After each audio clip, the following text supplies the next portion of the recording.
The sun was setting over the Atlantic, painting the sky in molten gold and bruised purple, when Dr. Elena Vargas first glimpsed the pyramids of Guimar.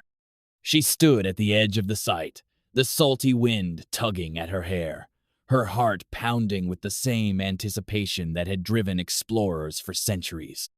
To the untrained eye, the six-stepped structures rising from the volcanic soil of Tenerife might have seemed like mere agricultural terraces, relics of a forgotten farming practice. But Elena, a seasoned archaeologist with a penchant for the unexplained, saw something Elsean enigma that defied the boundaries of time and geography. The Canary Islands, a volcanic archipelago off the northwest coast of Africa, had always been a crossroads of myth and reality. Ancient mariners whispered of Atlantis, lost beneath the waves, while local legends spoke of the Guanches, a mysterious people whose origins were as murky as the ocean depths. But it was the pyramids, those silent sentinels of stone, that drew Elena and a growing legion of history enthusiasts, true crime aficionados, and academic sleuths into their orbit.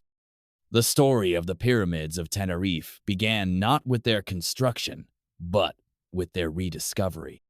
In the late 20th century, Norwegian adventurer Thor Heyerdahl, famed for his Kon-Tiki expedition, arrived on the island, drawn by rumors of ancient structures that echoed the pyramids of Egypt, Mesoamerica, and Peru.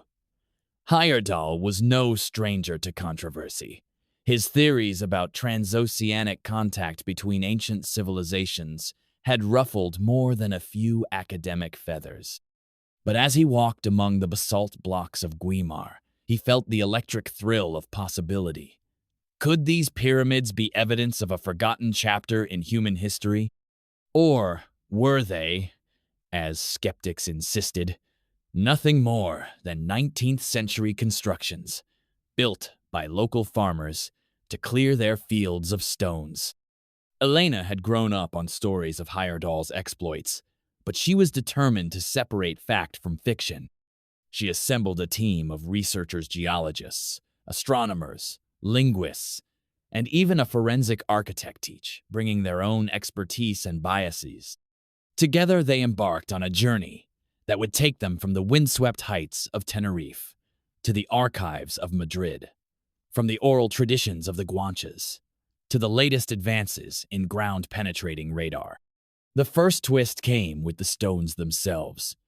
Unlike the rough, haphazard piles found elsewhere on the island, the pyramids of Guimar were meticulously constructed, their steps aligned with uncanny precision.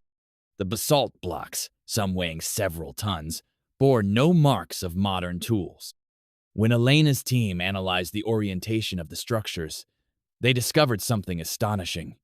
On the summer solstice, the setting sun aligned perfectly with the main axis of the largest pyramid, casting a shadow that seemed to slice the monument in two. Was this mere coincidence, or evidence of an ancient astronomical observatory? If you're enjoying this story, don't forget to like and subscribe for more stories that bring history's greatest mysteries to life. The team's astronomer, Dr. Luis Ortega, was skeptical. Farmers have always watched the sun, he argued. It's how they know when to plant and harvest. But Elena pressed on, haunted by the possibility that the pyramids were more than utilitarian. She delved into the myths of the Guanches, who worshipped celestial bodies and believed their ancestors came from the stars. Could the pyramids be a bridge between earth and sky, a stone calendar that marked the passage of time? As the investigation deepened, the team uncovered a web of connections that spanned continents and millennia. The step design of the Tenerife pyramids echoed those of the Maya and the Egyptians, civilizations separated by oceans and centuries. Some blocks bore faint carving spirals, zigzags, and what appeared to be stylized eyes. Linguists traced these symbols to Berber cultures of North Africa, suggesting a link between the Guanches and the ancient peoples of the Sahara. But the most tantalizing clue came from an unexpected source, a DNA analysis of Guanche mummies preserved in the dry caves of Tenerife. revealed genetic markers shared with populations as far afield as the Basque Country and the Atlas Mountains. The story took a darker turn when Elena's team stumbled upon a series of sealed chambers beneath the largest pyramid. The entrance was hidden by a tangle of roots and volcanic debris, but ground-penetrating radar revealed a network of tunnels and rooms, some filled with artifact ceramic vessels, obsidian blades, and a cache of human bones. Forensic analysis suggested that the remains belonged to individuals of different ages and sexes, some bearing signs of ritual sacrifice. The discovery sent shockwaves through the academic community. Had the pyramids been the site of religious ceremonies, or something more sinister? As news of the find spread, the site became a magnet for conspiracy theorists and Atlantis hunters. Some claimed the pyramids were the work of survivors from a lost civilization, their knowledge encoded in stone. Others pointed to the alignment with the solstice as evidence of extraterrestrial contact, a theory that gained traction among Gen Z history buffs and documentary lovers. Social media buzzed with speculation, memes, and heated debates. Was Tenerife the true cradle of civilization, a forgotten Atlantis rising from the Atlantic mist? Elena, ever the skeptic, sought answers in the data. She pored over historical records, tracing the evolution of the site from the time of the Spanish conquest to the present day. She interviewed local elders, who spoke of secret rituals and forbidden knowledge passed down through generations. She even consulted with a team of engineers, who used 3D modeling to reconstruct the pyramids as they might have appeared centuries ago. The results were staggering. The structures, once thought to be mere piles of rubble, emerged as complex, multi-tiered monuments, their geometry echoing the golden ratio and other mathematical constants. But the greatest revelation came not from the stones, but from the stories woven around them. As Elena listened to the voices of the past Guanches, conquistadors, farmers, and dreamers, she realized that the true mystery of the pyramids lay in their power to inspire wonder, curiosity, and awe.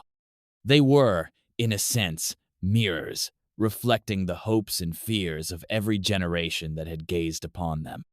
The final twist came on a stormy night, as Elena reviewed her notes in the flickering light of her study. She noticed a pattern in the carving sign arrangement of spirals and lines that matched the constellations visible from Tenerife on the night of the summer solstice, thousands of years ago. The realization hit her like a thunderclap. The pyramids were not just monuments to the past, but messages to the future, encoded in stone and shadow. In the end, the pyramids of Tenerife remained an enigma, their secrets only partially revealed. But for Elena and her fellow seekers, the journey was its own reward, a testament to the enduring power of mystery and the unquenchable human thirst for knowledge. As the sun rose over the Atlantic, casting its first light on the ancient stones, Elena felt a sense of connection not just to the Guanches or to Heyerdahl, but to every soul who had ever wondered what lay beyond the horizon. And so, the story of the pyramids of Tenerife continues, a tapestry of fact and legend, science and myth, woven across the ages. For those who dare to look beyond the obvious, who crave the thrill of the unknown, the pyramids offer an invitation to question, to explore, and to dream. If you've enjoyed this journey into the heart of one of history's greatest mysteries, don't forget to subscribe, like, and share. The past is never truly gone. It's waiting to be discovered, one story at a time.